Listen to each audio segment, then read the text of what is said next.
पहलवान योगेश्वर दत्त ने भी एक चुनौती दी है। अगर भूपेंद्र हुड्डा मतलब हमारे दोबारा सोनीपत से चुनाव लड़े, 1,60,000 वोटा था, 3 लाख से ज़्यादा वोटा था चुनाव। भाई जिसके घर शीर्षक क्यों दूसरे पत्र नहीं बने चाहिए, उसका को मामला ही नहीं। बहुत बड़े नेता चौधरी भूपेंद्र हुड्डा जी, यो मुकाबला करना था भालू गिल कर लो, 2 बार करके देख लिया, फिर उतना लगे फिर जी करता था फिर कर लो।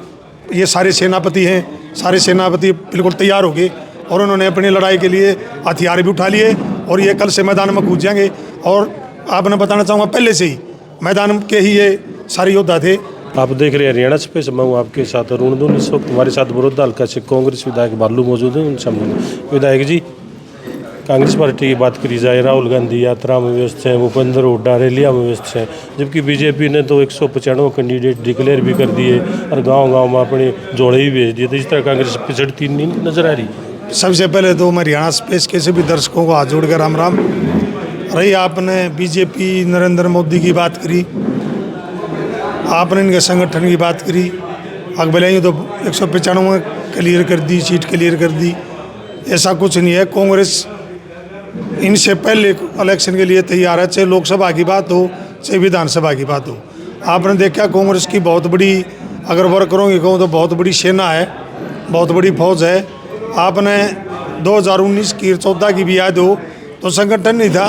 2019 में देखो 31 विधायक बने और बड़ी अच्छी तरीके से लड़ाई लड़ी। और कांग्रेस ने भी तो पन्ना प्रमुख की बात करें, बीजेपी वाले तो हमने तो वोटर के साथ भी वोटर जोड़ दिया। वो है कांग्रेस की टीम। घोषणा होना है कोई ज़रूरी नहीं है। आपने देखा आज हल्का बड़ौदा की, कल ही फ़ोन करा था, एक हल्का बड़ौदा का बड़ा संगठन अपना तैयार कर दिया और ये सारे सेनापति हैं, सारे सेनापति बिल्कुल तैयार हो गए और उन्होंने अपनी लड़ाई के लिए हथियार भी उठा लिए और ये कल से मैदान में कूद जाएंगे। और आपने बताना चाहूँगा पहले से ही मैदान के ही ये सारे योद्धा थे। लगातार रूटीन में कांग्रेस पार्टी के लिए चौधरी भूपेंद्र हुड्डा जी, दीपेंद्र हुड्डा जी और उदयभान जी के लिए ये हमेशा जो ये हमारे योद्धा हैं 24 घंटे तैयार रहते हैं। इससे पहले कि आप जो भी रिकॉर्ड उठाओगे, आप हल्का बड़ौदा से मध्यवर्ती चुनाव की बात कर लो, संगठन कहा था, इतना बड़ा संगठन था कि सरकार हरा दी। इससे बड़ा संगठन क्या होगा। पहलवान योगेश्वर दत्त ने भी एक चुनौती दी है। अगर भूपेंद्र हुड्डा मतलब हमारे दोबारा सोनीपत से चुनाव लड़े, 5,60,000 वोटा था, 3 लाख से ज़्यादा वोटा था चुनाव। भाई जिसके घर शीर्षक क्यों दूसरे पत्र नहीं बने चाहिए, उसका को मामला ही नहीं। बहुत बड़े नेता चौधरी भूपेंद्र हुड्डा जी, यो मुकाबला करना था भालू गिल कर लो, 2 बार करके देख लिया, फिर उतना लगे फिर जी करता था फिर कर लो। देखो आप बिल्कुल पहाड़ से टक्कर मारने वाली चिड़िया और चिट्टी वाली बात है, ऐसा नहीं होना चाहिए। उनकी सोच को मैं कहूँगा अच्छी सोच रखनी चाहिए पहलवान जी ने। आप इतने बड़े नेता की बात कर रहे हो, चौधरी भूपेंद्र हुड्डा जी उत्तर भारत का सबसे बड़ा नेता है। मुख्यमंत्री बनना ना बनना एक अलग बात है, नेता बनना बहुत बड़ी बात है। आज अगर कोई नेता उत्तर भारत में तो चौधरी भूपेंद्र हुड्डा है जिसका नाम लिया जाता है। और आपने देखा भास्कर ने भी एक सर्वे करवाया ऑल इंडिया में, उस समय नरेंद्र मोदी तीसरा नंबर पर था, दीपेंद्र हुड्डा जी दूसरा नंबर पर थे पूरे देश में। वो लोकप्रिय सांसद दीपेंद्र हुड्डा जी हैं। हार जीत लगी हुई है, कोई बड़ी बात नहीं। नेता आया फिर हारा भी करे, जीता भी करे, लेकिन नेता हो, नेता बनना बहुत बड़ी बात हो है, MP बनना एक बहुत छोटी बात हो है। वो नेताओं की बात करते हैं, नेता तो नेता है। आप दीपेंद्र हुड्डा कह रहे हो लोकप्रिय नेता है और बीजेपी वाले कह रहे हैं 1 लाख तो ऊपर वोटा तो चुनाव रहा हूँ। भाई एक बात बता, मैं नहीं कहता, मेरी ना मानो आप, ये तो सर्वे है पूरे देश का और उसमें सबके डाटा दे रखे है भाई कौन सा सबसे बड़ा लोकप्रिय सांसद है। उसमें नरेंद्र मोदी से भी पहले अगर कहीं नाम आवे तो दीपेंद्र हुड्डा जी का है। ये देखो देश का सर्वे बता रहे हैं, ये कोई भालू नहीं कंधा, ये देश का सर्वे कर रहे हैं। और आपने देखा जब वो लोकसभा में सांसद थे, सर्वश्रेष्ठ सांसद का जिसने जब उसको सर्टिफिकेट दिया तो बीजेपी की सरकार थी सेंटर में, उस टाइम भी दीपेंद्र हुड्डा जी को लोकप्रिय सांसद का और सर्वश्रेष्ठ सांसद का अगर किसी ने दिया तो बीजेपी की सरकार ने दिया था। कांग्रेस पार्टी तो बोली कि बकरे ढूंढने लग रही है लोकसभा चुनाव के लिए। बड़े बड़े चुनाव नेता तो चुनाव नहीं लड़ रहे। ये बीजेपी और दूसरी पार्टी आरोप लगा रही है। नहीं, कौन से बहुत बड़ा नेता दीपेंद्र हुड्डा जी लोकसभा का चुनाव लड़ रहे हैं, कौन मना करे है? और कौन सा बलिया बकरा टोलिया? यहाँ तो कांग्रेस का एक वर्कर भी इलेक्शन लड़ने के तैयार है। आपने देखा सोनीपत लोकसभा में 80 उम्मीदवारों ने अपने फार्म भरने का काम किया कि मन सांसद की दो, मन सांसद की दो। सबसे अगर ज़्यादा भीड़ तो लोकसभा सोनीपत में है। अब दीपेंद्र कह रहे हो दीपेंद्र हुड्डा चुनाव लड़ने ला रहा है। डिप्टी सीएम दुष्यंत तुम्हारी बात हुई थी विरोधी दल के माए थे, वो तो कह रहे हैं दीपेंद्र हुड्डा भी चुनाव से पहले भाज जाएगा। आपने भी करा किसका जिक्र कर दो? दुष्यंत चौटाला जी को वो चाणामा जमाने जब तो होगी। राज का बोले याद रख लिया, नोट रखी मीडिया ने। जिस दिन रिजल्ट आओ ना तो दुष्यंत की जमानत जब्त होगी। और कैंडिडेट को तो भूल जाओ आप। दुष्यंत तो एक चाल्या कारतूस है। उन्होंने तो एक प्रदेश के किसान के साथ, कमेरा वर्ग के साथ सबसे बड़ा धोखा अगर किसी ने कराया तो दुष्यंत चौटाला है उसका ना।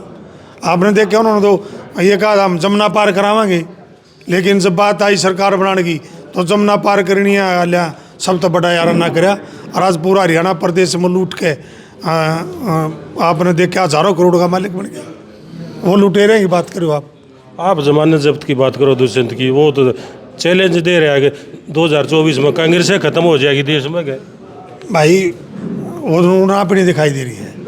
जेजेपी का सुपड़ा साफ है। जेजेपी का तो जिक्र भी करना आपका भी हमारा ठीक फर्ज नहीं। उस चीज़ का जिक्र करना चाहिए जो आज आने वाला मुकाबला हो या किसी के बीच में इलेक्शन हो, उसका तो जिक्र करना शायद मतलब आपने भी लोगों को उसका तो जिक्र भी ना करा। उसने तो लोग दुखार चुके हैं लोगों को। दुष्यंत को तो माइनस में भी नंबर नहीं, कति बिल्कुल माइनस की बात है। दुष्यंत के ऊपर तो आप जिक्र करोगे टाइम खराब करने वाली बात है। तो फिर क्या मान के चल रहे हो 2024 में कांग्रेस का क्या रहेगा? 2024 में कांग्रेस की सरकार आओगी चौधरी भूपेंद्र हुड्डा जी के नेतृत्व में। चौधरी भूपेंद्र हुड्डा जी प्रदेश के मुख्यमंत्री बनेंगे और उदय भान जी की और चौधरी भूपेंद्र हुड्डा की जब से जोड़ी बनी है आपने देखा 39 पूर्व विधायक, पूर्व MP, पूर्व मंत्री कांग्रेस ज्वाइन करी। और बहुत लंबी लाइन है। अभी दो जेजेपी और बीजेपी के बहुत सारे विधायक भी हमारे संपर्क में हैं। अगर जी हमने पार्टी ज्वाइन करा लो, ये सच्चाई है। फिर कांग्रेस में भी तो भगदड़ मच रही है।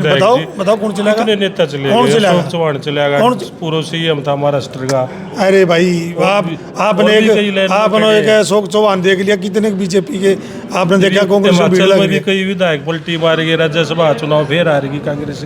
देखो भाई गद्दार का तो कोई ठिकाना ही नहीं होता। आज चौधरी भूपेंद्र हुड्डा जी ने, दीपेंद्र हुड्डा जी ने क्या आशीर्वाद से हल्का बरोदा में विधायक बनाया। कांग्रेस का विधायक, उनका विधायक हूँ। और तरह मैं गद्दारी करूँ तो फिर वो मेरा ज़मीर है भाई। मैं बेकूँ, मैं कित बाजूँ कित जाऊँ, वो तो एक विश्वास की बात है। विश्वास तोड़ने की बात करी उन्होंने। एक कांग्रेस पार्टी के विधायक बन के आई और उन्होंने अपने खरीदारी करा के पैसे देकर दूसरे की वोट डाली। इससे बड़ा जुर्म क्या होगा? वो तो हर पार्टी में है, वो एक अलग बात है। तो फिर वो दूसरे नेता हैं जेजेपी का लोकल, वो भी तो कहे भाई चौटाला भी क्या भूपेंद्र हुड्डा थे मोदी के साथ मिला हुआ, बीजेपी के साथ मिला हुआ है। अरे वो भी छाछ तो बोला, छालनी भी क्या बोल रहे। वो जुनसानियों के था आगे भाई मैं दूसरे ही जेब में करोड़ा रुपये लेके लेकर दुष्यंत। वो छः था जब राज्यसभा का चुनाव 4 दिन पहले उसने भी कोई जमात दे लिया। वो तो दोनों एक बेल के मोती है, कुछ नहीं है। उन्होंने तो लूटने का काम है, पैसा का काम है। और अगर कोई बीजेपी को हरियाणा प्रदेश में लाने वाला है तो इन लो जेजेपी प्रदेश में जेजेपी को बीजेपी को लेगा ना। बीजेपी ने कौन सा था? इन्होंने तो हमेशा बीजेपी का साथ दिया। राष्ट्रपति की बात आई जब इन लो ने भी जेजेपी ने राष्ट्रपति बीजेपी का चुना, उसका कैंडिडेट को वोट दी। राज्यसभा की बात आ जा जब ये दोनों जने बीजेपी के कैंडिडेट को वोट दे हैं, इनका कुछ नहीं है।